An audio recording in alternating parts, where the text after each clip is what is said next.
स्नेहा, तो देखिए नीतीश कैबिनेट की महत्वपूर्ण बैठक का जो आयोजन था वो संपन्न हो चुका है। फिलहाल कौन कौन से ऐसे 27 प्रस्ताव हैं जिन पर मुहर लगी है?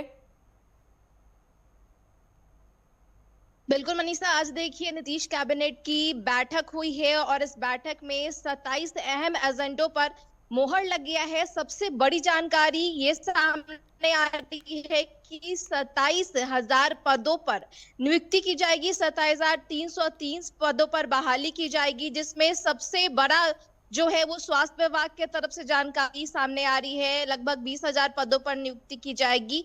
इसके अलावा जो बिहार सरकार में मंत्री है, राज्य मंत्री और उप मंत्री है, उनके वेतनों में इजाफा किया गया है। पहले 50,000 उनके वेतन थे, जिनको बढ़ाकर 65,000 उनके वेतन किया गया है और जो उनकी दैनिक भत्ता है उनको भी 3,000 से बढ़ाकर 3,500 रुपए कर दिया गया है। तो देखिए, चुनावी साल है और चुनावी साल में जो बड़ी रोजगार को लेकर के जो सरकार बातें कहती आ रही थी और युवाओं को रोजगार देने की जो बात कहते आ रही थी, वो सामने देखने को मिल रहा है, क्योंकि 27,330 पदों पर बहाली होने वाली है, जिसमें कृषि विभाग, स्वास्थ्य विभाग और लगातार कई सारे विभागों को शामिल किया गया है। ये बड़ी जानकारी है।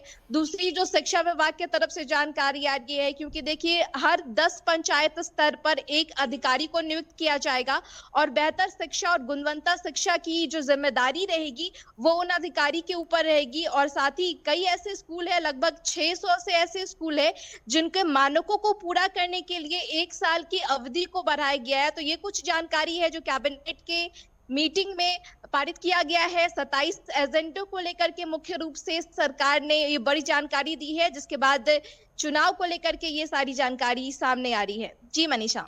बिल्कुल स्नेहा, आपसे ये भी जानना चाहेंगे कि जिन अहम प्रस्तावों पर इस नीतीश कैबिनेट की बैठक में मुहर लगी है उन्हें कब से लागू किया जाएगा? जल्द से जल्द लागू किया जाएगा। हालांकि इसकी आधिकारिक सूचना नहीं दी गई है, लेकिन संभावित है, क्योंकि देखिए चुनाव भी है, 6 से 7 महीने ही बाकी है बिहार में चुनाव होने में। बिहार में विधानसभा का चुनाव होने वाला है। ऐसे में संभावना जताई जा रही है कि जल्द ही इन सबको लागू किया जाएगा और जमीनी स्तर पर इन सबको बिहार में देखने को भी मिलेगा। बिल्कुल स्नेहा, आपसे ये भी जानना चाहेंगे कि चुनावी लिहाज से अगर देखा जाए तो ये प्रस्ताव कितने ज्यादा अहम हो जाते हैं और इनका किस तरह का असर जनता पर देखने को मिलने वाला है? देखिए, अगर बिहार की बात करें तो बिहार में सबसे बड़ी जो समस्या है वो रोजगार को लेकर के उठती है, पलायन को लेकर के उठती है, क्योंकि अगर मनीषा समझिएगा, रोजगार और पलायन एक दूसरे से जुड़े हुए हैं और ऐसे में पदों की जो बहाली करना, नौकरियों की जो बहाली करना, युवाओं को रोजगार देना, सबसे बड़ी जो जानकारी है, सबसे बड़ी जो एजेंडा में पारित हुआ है वो पदों के बहाली को लेकर के, यानी साफ तौर पर युवाओं को नौकरी के जो सुनहरे अवसर है वो बिहार में चुनाव से पहले युवाओं को खासकर लुभाने का काम कर रहे हैं और उनको नौकरी भी दी जाएगी पदों की बहाली के रूप में। बिल्कुल स्नेहा, तो और साथ देखिए। ही शिक्षा विभाग को बेहतर करने के लिए भी कई सारे नियम लागू किए गए हैं। जैसा मैंने बताया कि 10 पंचायत स्तर पर एक अधिकारी को नियुक्त किया जाएगा और साथ ही शिक्षा विभाग में सरकारी स्कूलों में शिक्षा की जो गुणवत्ता है, ताकि जो बच्चे जो है वो बेहतर शिक्षा के साथ आगे बढ़ते रहें, इसको भी ध्यान में रख करके कई सारे कवायद तेज किए जाएंगे।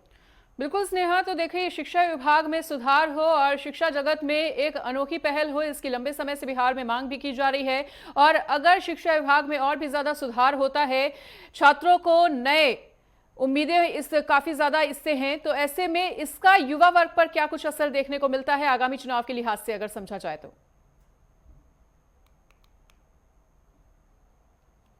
देखिए, बिहार में शिक्षा को बेहतर करने के लिए लगातार कई सारे कदम उठाए जा रहे हैं, क्योंकि देखिए अभी नामांकन पखवाड़ा का भी आयोजन किया जा रहा है। 1 से 15 अप्रैल तक ये आयोजन किया जा रहा है, जहां पर ये सुनिश्चित किया जाएगा कि बच्चे जो है वो सरकारी स्कूल में उनका नामांकन हो सके, जिसको लेकर शिक्षा विभाग के अपर मुख्य सचिव एस सिद्धार्थ भी लगातार इसको देख रेख कर रहे हैं, इसकी निगरानी कर रहे हैं।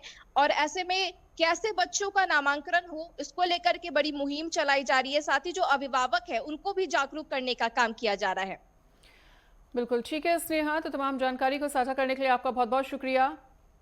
तो देखिए, नीतीश कैबिनेट की महत्वपूर्ण बैठक संपन्न हो चुकी है और इस बैठक में 27 से ज्यादा प्रस्ताव रखे गए थे, लेकिन फिलहाल 27 प्रस्तावों पर मुहर लग चुकी है। कैबिनेट की बैठक में 27 प्रस्ताव पास हो गए हैं।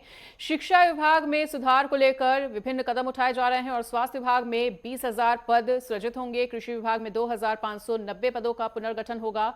वहीं मद्य निषेध विभाग में 48 नए पद सृजित किए जाएंगे। वही बिहार कर्मचारी चयन आयोग की अगर बात की जाए तो इसमें 35 नए पदों का गठन होगा और आयुष अस्पताल पटना के 36 नए पद होंगे। तो नीतीश कैबिनेट की महत्वपूर्ण बैठक को लेकर आपको जानकारियां दे रहे हैं, जिसमें आज 27 प्रस्ताव पास किए गए हैं। रखे और भी प्रस्ताव गए थे, लेकिन फिलहाल 27 प्रस्तावों पर मोहर लगी है। तो देखिए, जैसा कि हमारी सहयोगी जानकारी दे रही थी कि चुनाव से ठीक पहले इन तमाम प्रस्तावों पर मोहर लगती हुई नजर आई है और चुनावी लिहाज से अगर समझा जाए तो ये प्रस्ताव और भी ज्यादा खास हो जाते हैं। इन प्रस्तावों पर मोहर लगने के बाद जब इन्हें लागू किया जाएगा तो उससे प्रदेश के विकास में कहीं ना कहीं रफ्तार देखने को मिलेगी और पटना की जनता को साधने की दिशा में ये महत्वपूर्ण बैठक संपन्न हुई है, जिसमें 27 महत्वपूर्ण प्रस्तावों पर मुहर लगी है।